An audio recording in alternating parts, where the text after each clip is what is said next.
Благодарам, председателки. Јас сакав за реплика, но ми беше укажано за новите правила од денес, а сакав да се обратам бејќи безбунет.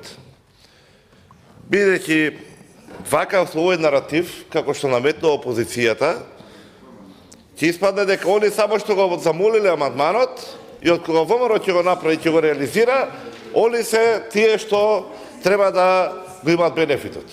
Они само треба да посакаат, ние да направиме и тие завршиле работата. Така ми испада наративот. За понатаму да се коригира колешката, па да реши дека они тука презентираат, запишав, визии, желби и мечти, што е точно. Ние бевме сведоци овдека на оваа говорница, во оваа сала, многу визии и мечти на СДСМ. Сум кажал многу пати, не ми пречи што вака дека блескаат, дека рушат рекорди, а додека целата јавност македонска, вклучително и сите ние, бевме соочени со грдата реалност што СДС ја наметна на Македонија. Да се разбереме, разликата е помеѓу работници и неработници. Една е визија и мечта, а друга е реализација.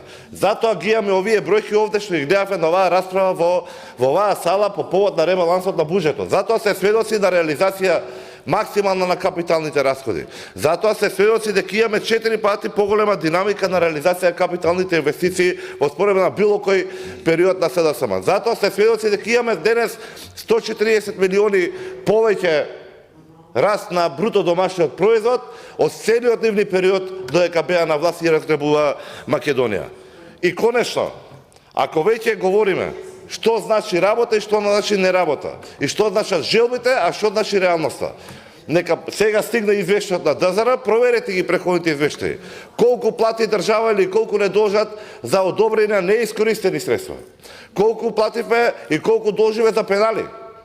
По истата таа основа. Колку не чине арбитражите, колку не чинеше клинички откажувањето, колку не чинеше неодговорноста на некои нивни министри со 3 писма што требаше ги пуштат. И ве молам, тоа што е, треба да преминеме. Тоа што е, треба да гледаме нанапред.